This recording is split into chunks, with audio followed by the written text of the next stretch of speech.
Coucou tout le monde, je suis ravie de vous retrouver pour une nouvelle vidéo. Alors dans mes résolutions de la nouvelle année, je vous avais parlé de cette envie de vous présenter des listes à thème, de films, de séries, de livres. Et la première liste en fait qui me tenait à cœur, c'était ces livres qui vous font réfléchir. Alors je vais pas vous cacher, ça a été très difficile de faire cette liste parce que finalement en fait tous les livres essayent de nous faire réfléchir sur quelque chose. Ils ont tous une morale en fin de compte et du coup, enfin voilà, il fallait vraiment que je réfléchisse aux livres qui m'avaient le plus fait réfléchir pour ma part. Donc voilà, il y en a qui font réfléchir dans les livres que j'ai lus mais que j'ai pas forcément présenté dans cette liste. Quant à vous, n'hésitez pas à me recommander dans les commentaires en dessous des livres qui vous ont fait réfléchir ou à les recommander à d'autres lecteurs si je les ai déjà lus mais que je ne les ai pas présentés dans cette vidéo. Comme vous le savez peut-être, je fais souvent attention en fait aux livres que vous me recommandez dans les commentaires et ils finissent souvent dans ma wishlist, donc n'hésitez pas à m'en recommander. D'ailleurs, n'hésitez pas non plus à me recommander des idées de sélection. Voilà, j'ai déjà eu plusieurs commentaires qui m'ont demandé de vous présenter certaines listes que je vais bien entendu faire. C'est un rendez-vous qui aura lieu tous les 18 du mois. On commence avec ce premier rendez-vous en février car je n'ai pas réussi à le faire en janvier mais je m'en doutais déjà. Voilà, je vous en avais parlé que je ne commencerai peut-être pas dès le mois de janvier mais j'espère tenir jusqu'à la fin de l'année avec ce rendez-vous mensuel tous les 18 du mois. Le premier livre que j'avais envie de vous présenter, c'est Le labyrinthe de James Dashner. Dans cette saga, on retrouve un adolescent qui se réveille dans un labyrinthe mais il a oublié qui il est. Cette série est très importante à mon goût et elle nous fait beaucoup réfléchir sur la thématique « La fin justifie-t-elle les moyens ?» Parce que c'est vrai que petit à petit, on se rend compte que quelqu'un les a placés là, dans ce labyrinthe. Et on va chercher à savoir pourquoi. Et même si pour les personnes qui les ont placés là, il y a une bonne raison, on ne peut s'empêcher de se demander est-ce que cette raison valait-elle vraiment la peine de faire ce qu'ils ont fait. Et voilà, au fur et à mesure de la saga, on y réfléchit de plus en plus parce que on en apprend de plus en plus sur la façon dont c'est arrivé et c'est pour ça que je vous recommande vivement de lire cette saga. La deuxième saga que j'ai envie de vous présenter, c'est La cinquième vague de Rick Yancey. Alors, comme vous le savez, j'ai bien aimé le tome 1, mais pas forcément beaucoup les tomes 2 et 3. Mais pour autant, s'il y a quelque chose qu'on ne peut pas enlever à cette saga, c'est qu'elle vous fait vraiment réfléchir. On n'arrête pas de se poser la question, est-ce que moi aussi je serais capable de faire ça? Parce qu'on est dans un univers post-apocalyptique avec une invasion extraterrestre et les humains en fait se massacrent entre eux. On se demande ce qui arriverait vraiment dans l'éventualité d'une invasion extraterrestre. Et je trouve que ce roman est très bien ancré en fait dans notre réalité, c'est pour ça que ça m'a autant poussé à réfléchir. Donc voilà, les grosses questions qui sont soulevées dans cette saga, c'est jusqu'où est-on prêt à aller? Et il y a également une grosse notion de manipulation. Comment arrive-t-on à manipuler autant les gens? Est-ce qu'on se laisserait autant manipuler ou non? Voilà, c'est toutes des questions très intéressantes. Tout au long de la saga, le gros point fort qu'elle a, c'est vraiment qu'elle nous amène à nous poser beaucoup de questions. Mais pour autant, voilà, il y a des choses qui m'ont un petit peu dérangée. Et je vous invite à regarder le bilan où j'en parle pour vous expliquer plus dans le détail ce qui m'a dérangée mais qui pourrait peut-être vous plaire également. Le troisième livre que j'ai envie de présenter, c'est La couleur des sentiments. Alors c'est un roman dans les années 50 aux États-Unis sur la ségrégation. C'est un roman assez long pour adultes et vraiment il faut être prêt à le lire, mais on se demande vraiment comment des gens ont pu en arriver là, comment on a pu autant maltraiter des personnes. Ça fait froid dans le dos, c'était il n'y a pas si longtemps, c'est très dérangeant. Et voilà, ça nous amène vraiment à nous replacer dans cette époque, à essayer de comprendre et à réfléchir énormément. Et sur la même thématique, j'ai également un autre livre à vous recommander, mais cette fois en young adult. C'est Des mensonges dans nos têtes, il me semble la traduction en français, je l'ai lu en anglais. C'est un magnifique roman également, à peu près à la même époque, sur les premiers lycéens noirs qui se sont rendus dans un lycée pour blancs. C'est deux romans sur la ségrégation que je vous recommande vivement si vous voulez réfléchir à ce sujet. Le prochain livre que je voulais vous présenter, c'est Gone Girl. Alors cette fois, c'est un thriller psychologique qui vous pousse à vous demander, connaît-on vraiment jamais quelqu'un pour de bon? Parce que voilà, on a beau être marié dans le cas de ce roman, on ne sait pas ce qui se passe dans la tête de l'autre.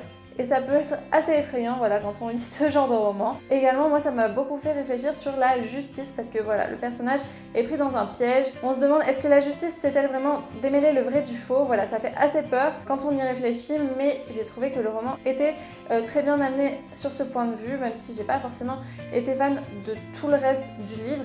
Je trouve que ça fait vraiment réfléchir à ce sujet. Le prochain livre que j'ai envie de vous présenter, c'est Boy Toy de Barry Lyga, un auteur que j'aime beaucoup et qui propose des sujets vraiment polémiques. Alors c'est un livre young adult sur un jeune garçon qui a 16 ans et dont la prof d'histoire est en prison pour avoir vécu une relation avec lui alors qu'il n'était âgé que de 12 ans. C'est un roman qui nous fait réfléchir sur la perception des choses, sur la réalité. Pour ce garçon, cette professeure n'a jamais été un agresseur sexuel comme voilà, les journaux le disent et comme tout le monde le pense.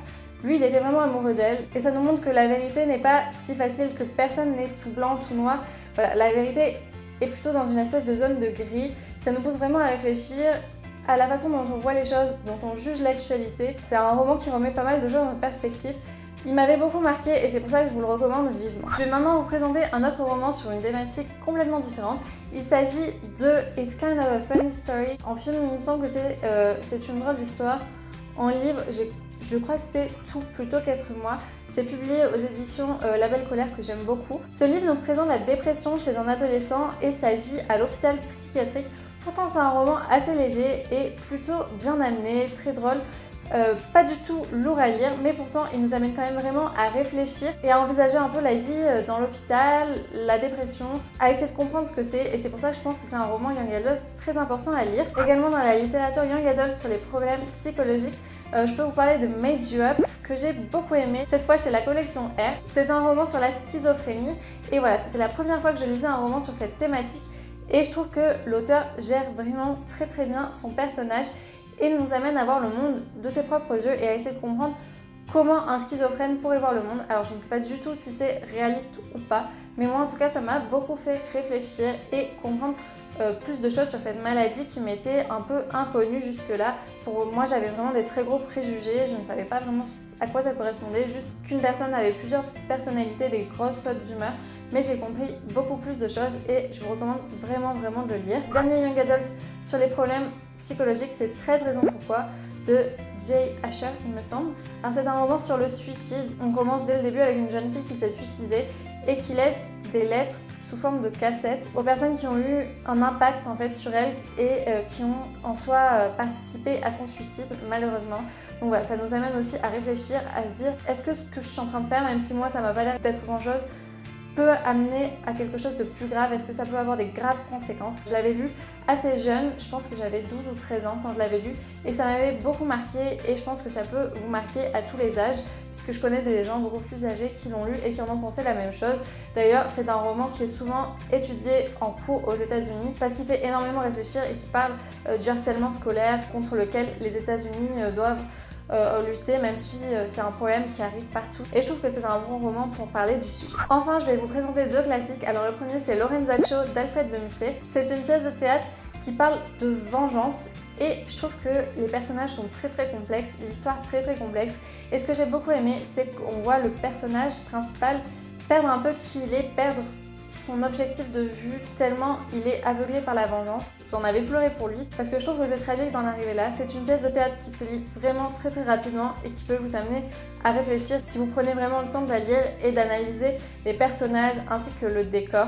Et enfin, le dernier livre que j'ai envie de présenter, c'est Gatsby le Magnifique. Alors cette fois aussi, un personnage perd de vue qui il est, mais pas pour les mêmes raisons. Cette fois, c'est plutôt pour atteindre un objectif absolu, voilà, comme quand on a un rêve, quelque chose qui nous tient à cœur. Mais pour autant, est-ce qu'on est vraiment prêt à perdre la personne qu'on est pour y arriver?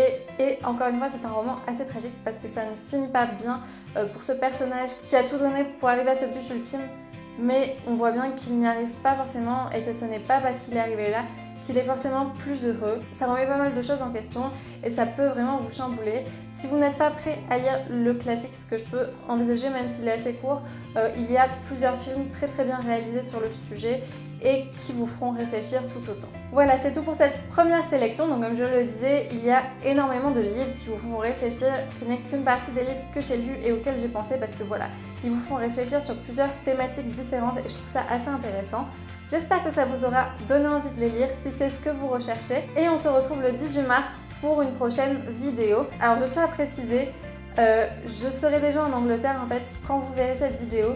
Mais j'ai préféré m'avancer pour le 18 pour être sûre d'avoir la vidéo à temps. C'est pour ça en fait, je suis encore dans mon salon en Espagne. Mais je pense que vous verrez très vite ma nouvelle chambre sur le campus en Angleterre si ce n'est pas déjà fait. Parce que voilà, je sais pas du tout ce que je vais publier avant ça. J'espère que cette sélection vous aura plu. N'hésitez pas à m'en demander d'autres dans les commentaires. Vous savez, ça me fait toujours très plaisir. N'oubliez pas que vous pouvez me retrouver sur tous mes réseaux sociaux. N'hésitez pas à laisser un petit thumbs up si cette vidéo vous aura plu, ça me ferait énormément plaisir. On se retrouve le 18 mars et je vous fais tout plein de bisous.